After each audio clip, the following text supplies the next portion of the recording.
Hi, I've had a request for a tutorial on how I play Bittersweet Symphony, which I've got up on YouTube at the moment. It's got quite a lot of likes and people seem to enjoy listening to it and watching me play it. So I'm just going to do a quick run through on how I play this song. I do it in DADGAD tuning, so hopefully you already know what that is. In case you don't, it's an alternate tuning and the strings are tuned to D, A, which is the same as standard tuning, D, which is the same as standard tuning, G, which is also the same as standard tuning, and then the differences are we've got an A on what's normally the B string and a D on the high E string. So there's 3 Ds in there, so it's quite D heavy, which for this song works quite well. You get a lot of ringing overtones and it's very D-centric, so I think it works really well for this song.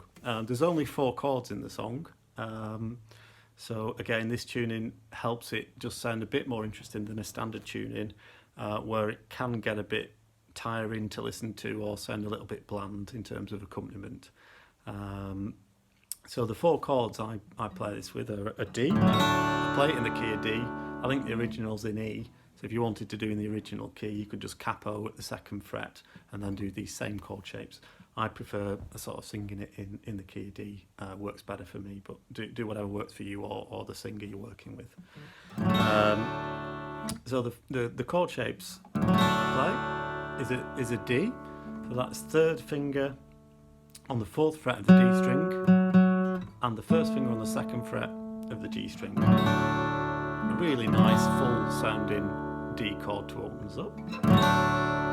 2nd chord then is an A minor 7. And the way I'm playing that is the 1st finger on the 2nd fret of the D string and my 3rd finger on the 3rd fret of the B string. So that's there and there. And you can also see a bit of a thumb waggle there. What I'm doing there is just muting that lower E string tuned to a D, so it doesn't sound, because we want really that to be the lowest note, the open A string, so I'm muting that there with my thumb.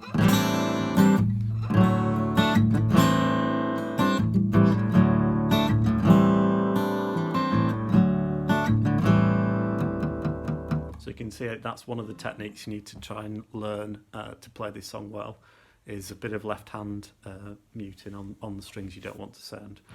The 3rd chord is a C, which is very similar to a C9 in standard tuning, so it's 2nd finger on the 3rd fret of the A string, 1st finger on the 2nd fret of the D string, and the 3rd finger on the 3rd fret of the B string. And you can also sound the open high string there, that's actually a D, so it sort of is still a C9 chord, but it's nice and full sounding. And then the 4th chord is a G, and that's really easy because all we need to do is take off the 1st finger and slide those 2 fingers down to the 2nd fret. And we've got a G, admittedly with a B in the bass.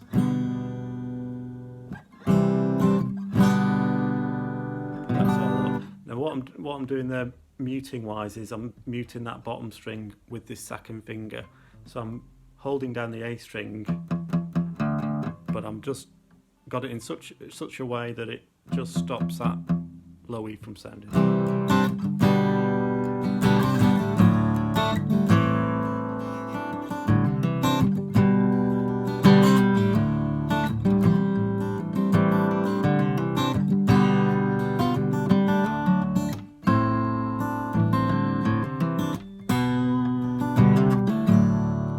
So that's the chords basically, and rhythm wise I'll just sort of try and show the right hand a little bit. There's sort of a pushed rhythm feel to this way of playing it, just to, it just keeps a bit of momentum in the song, but I think really works quite well. And what I'm also trying to do is not strum everything all the time. I'm trying to create some dynamics in the right hand just to keep it interesting to listen to, and you can push and pull the intensity with what you're doing on your right hand. So what I tend to do is the 2nd and 4th chords are pushed just ahead of the beat, so you get this kind of feel.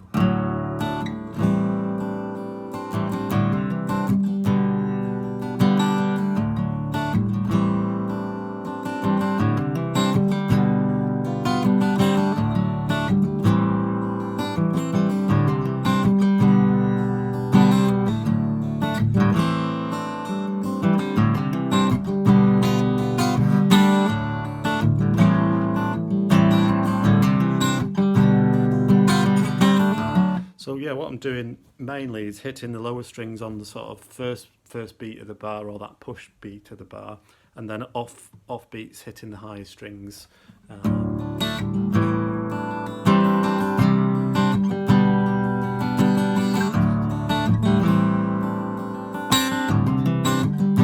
where that high D comes in, because that's can always really sound any point in this song and will sound okay, sound good. That's a good one just to try and sneak in. The other thing that I try and do is a bit of muting, so I'm doing a little bit of right hand muting with this part of my hand.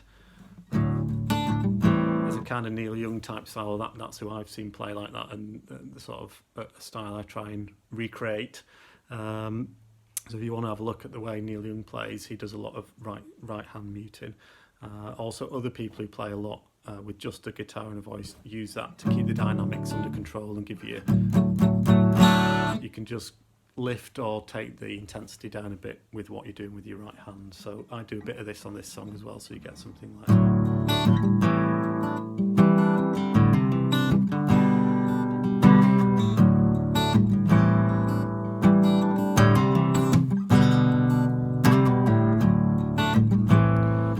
It's often those lower strings that benefit from the muting, just because fully strummed, they're quite heavy sounding and start to dominate the song a bit too much. So so it's only quite light muting, but you can hear the difference hopefully.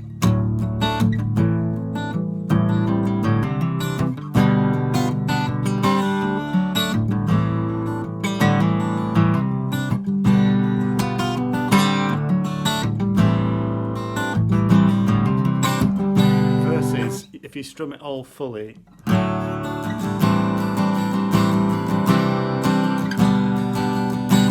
wrong with that, sounds nice. We'll try listening to that for 5 minutes and it gets a little bit tedious.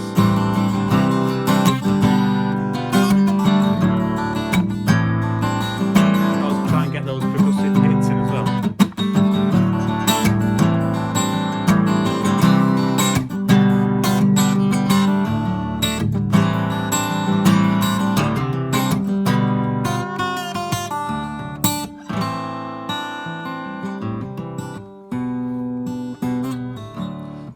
Another thing I sometimes do in this song is just do a little bit with my second and third fingers in conjunction with the plectrum.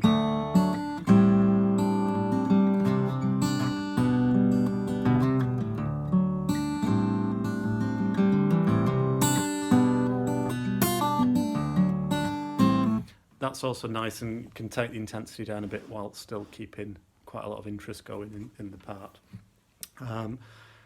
Just try and quickly show you some of the runs that I do. At the end of the chord sequence, I tend to do this sort of a thing. And that is just a slide up and down and pull off.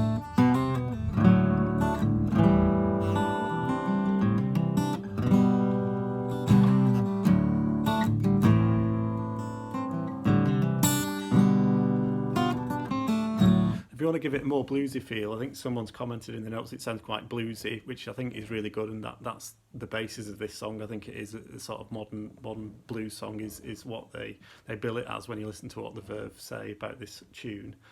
And it's quite good in DADGAD because you can third fret action gives you quite a lot of blues options.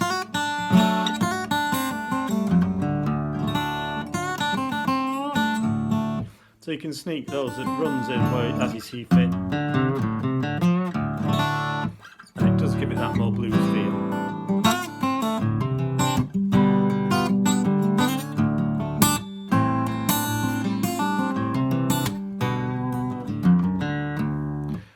So I'd also experiment with doing that because that can give a little bit of a different feel, a more interesting feel when there's just a guitar and a voice.